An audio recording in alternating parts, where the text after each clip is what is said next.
अस्सलाम वालेकुम dear students. तो जो हमारा रनिंग टॉपिक जो हमारा है दैट इज़ बर्न। तो जो प्रीवियस पार्ट पे जो हमने डिस्कशन किया था कि बर्न क्या है और उसके 3 डिग्रीज ऑफ बर्न जो है, first degree, second degree and third degree. अब जो टॉपिक हमारा है how to deal a burn victim.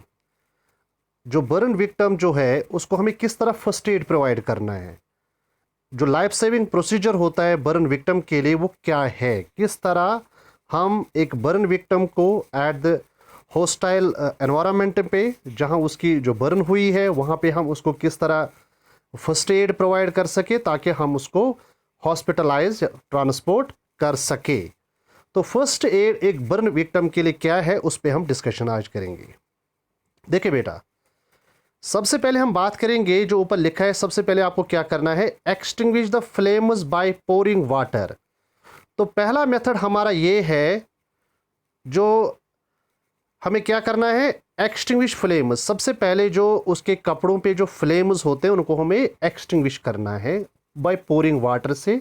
Bye pouring water जो है इज अ गुड मेथड, एक गुड मेथड है, क्योंकि अगर हम वाटर से उसकी फ्लेम्स को एक्सटिंग्विश करेंगे तो इससे जो डिग्री ऑफ बर्न है वो रिड्यूस होती है। अगर खुदा ना खास्ता कोई इंसान वो जल जाता है, वो बर्न होता है, तो उसके बाद अगर हम उसको विद इन नो टाइम उसकी फ्लेम्स को हम एक्सटिंग्विश करेंगे वाटर से, तो विद इन नो टाइम उसकी बॉडी कूल हो जाएगी। तो इससे जो डिग्रीज ऑफ बर्न है वो रिड्यूस होगी।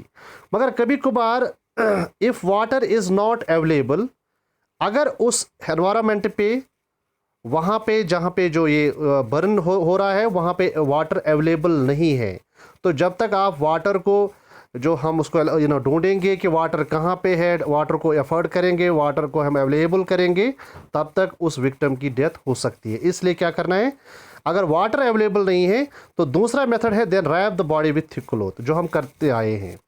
तो एक मोटी चादर लेनी है, उसकी बॉडी को वो रैप करना है, उसमें ऑक्सीजन जो है वो ब्लॉक होता है, तो उससे भी फ्लैम्स एक्सटिंग्विश होते हैं। मगर याद रखना है यहाँ पे डिग्री ऑफ बर्न रिड्यूस नहीं होगी।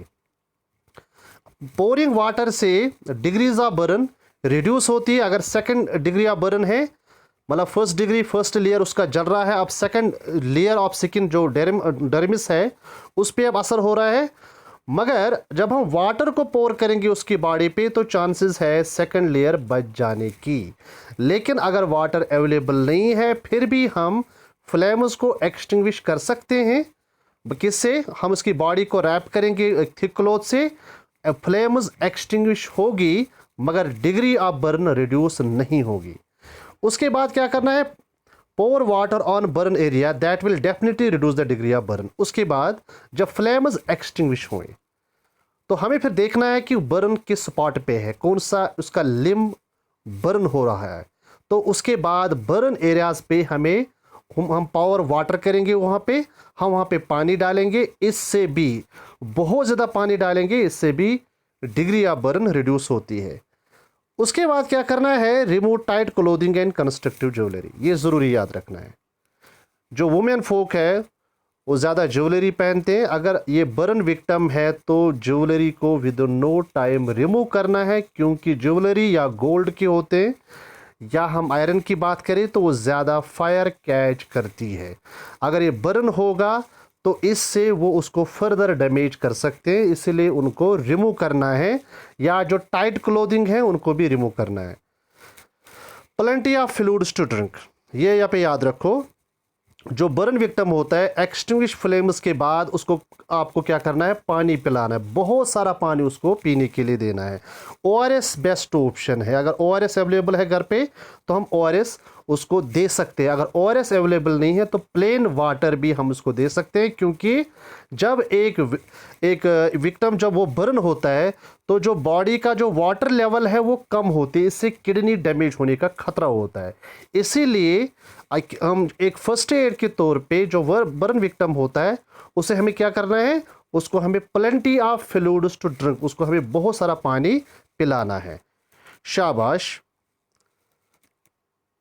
अब इसमें है, अब देखो बेटा, इसमें जो इम्पोर्टेंट वन ये है कि कभी कभार जो बर्न विक्टिम होता है ये इलेक्ट्रिकल शॉक से भी होता है, जो अक्सर बेशतर हम देखते आए हैं। जो यहाँ पे जो किसी का इलेक्ट्रिकल शॉक लगता है वो भी जल जाता है, उसकी डेथ होती है।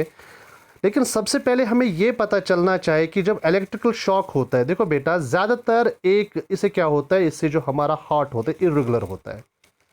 हम अक्सर देखते हैं जब भी किसी को इलेक्ट्रिकल करंट लगता है, इलेक्ट्रिकल शॉक लगता है, तो सबसे पहले जो इलेक्ट्रिसिटी उसकी हार्ट को अटैक करती है, उसका हार्ट इरेगुलर रहता है। तो यहाँ पे ये याद रखना है कि if heart rate becomes irregular due to electrical shock then give the victim mechanical defibrillation. ये एक टर्म है जिसको हम कहते हैं मैकेनिकल डेफिब्रिलेशन। क्या है बेटा, यहाँ पे है मैकेनिकल डेफिब्रिलेशन होती है कि thumping blow by fist of hand at the centre of the chest, this is the life saving procedure. अगर कोई इलेक्ट्रिसिटी का शिकार होता है, इलेक्ट्रिकल शॉक किसी को लगता है, तो डेफिनेटली आपको ये देखना कि इसका हार्ट इरेगुलर होता है। ये सबसे पहले जो इलेक्ट्रिसिटी होते हैं, इलेक्ट्रिसिटी शॉक सबसे पहले हार्ट को अटैक करता है। तो थंपिंग ब्लो क्या होता है, by the fist of hand. By the fist of hand होता है बेटा जब हम अपनी मुट्ठी को बंद करते हैं। आप खुद कर सकते हैं अपने घर पे, अपना हाथ खोलो, अब मुट्ठी को बंद करो। This is the by fist of hand, जिसको हम मुट्ठी कहते हैं, fist of hand. Thumping blow, अब थंपिंग ब्लो क्या, आप उसको मारो अपने हार्ट पे। Thumping blow by the fist at the centre of the chest. जो चेस्ट, जो हमारा चेस्ट होता है, जो हमारा सेंटर ऑफ द चेस्ट जो है, आप अपनी फिस्ट ऑफ द हैंड, अपनी उंगलियों को बंद करना है, मुट्ठी बनाना है, फिस्ट ऑफ हैंड। उसके बाद मारना है कहाँ पे, eight the centre of the chest. ये एक्सटर्नल सपोर्ट होता है हार्ट को। जब हम थंपिंग ब्लो करेंगे eight the centre of the chest, ये एक एक्सटर्नल मैसेज मिलती है हार्ट को, जो हार्ट इरेगुलर होता है किससे, इलेक्ट्रिकल शॉक से। तो वो जो हार्ट वो पंपिंग करना बंद कर देता है जब उसको एक्सटर्नल प्रेशर मिलता है। Thumping blow by the fist of hand, इससे हार्ट एक्टिवेट होता है, और जब ये एक्टिवेट होता है ये पंपिंग करना शुरू करता है। इससे जो ब्लड सर्कुलेट होता है हर किसी लिम्ब में, ये एक लाइफ सेविंग प्रोसीजर है। तो ये एक मेथड है to how to treat a burn victim, या एक बर्न विक्टिम के लिए फर्स्ट एड का मेथड क्या है, लाइफ सेविंग प्रोसीजर का मेथड क्या है। सबसे पहले शाबाश, हमें फ्लेम्स को एक्सटिंग्विश करना है। वो किस तरह हमें करने, बाय पोरिंग वाटर से। अगर वाटर अवेलेबल नहीं है तो हमें उसकी बॉडी को रैप करना है थिक क्लोथ से। तो उसके बाद क्या करना है, बर्न एरियाज पे भी पानी डालना है, इससे डिग्री ऑफ बर्न रिड्यूस होती है। टाइट क्लोथिंग को रिमूव करना है, कंस्ट्रक्टिव ज्वेलरीज को रिमूव करना है, या उसके बाद जो उसको काफ़ी पानी पिलाना है, पानी प्रोवाइड करना है उसको टू ड्रिंक, ताकि इसकी वाटर लेवल बॉडी में कांस्टेंट रहे। और तीसरी इंपॉर्टेंट बात है, अगर ये इलेक्ट्रिकल शॉक का मसला हो तो घर पे हम क्या कर सकते हैं। देखो, जब हम उसको हॉस्पिटलाइज करेंगे तो वहाँ पे उसको फाइनल ट्रीटमेंट मिलता है। तो फर्स्ट एड, इससे पहले मैंने शायद बताया था आपको स्कूल में कि फर्स्ट एड एक इमीडिएट ट्रीटमेंट होता है, ये एक इमीडिएट क्योर ट्रीटमेंट होता है, ये फाइनल ट्रीटमेंट नहीं होता है। फर्स्ट एड हम एक घर पे भी घर पे दे सकते हैं। फर्स्ट एड से क्या होता है, टू गेन टाइम, इससे टाइम गेन होता है फर्स्ट एड से, ताकि हम विक्टिम को हॉस्पिटलाइज कर सके। तो फर्स्ट एड में हम ज़रूरी जो है ABC को रेस्टोर करते हैं, एयरवे, ब्रीथिंग एंड सर्कुलेशन को हम रेस्टोर करते हैं।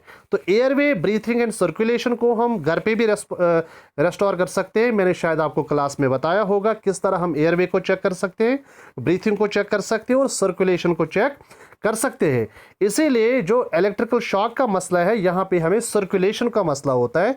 सर्कुलेशन वो हार्ट से स्टार्ट होती है, इसलिए हमें हार्ट को रेगुलर बनाना है। वो किससे, thumping blow by fist of hand at the center of the chest, and this technique is called as mechanical defibrillation.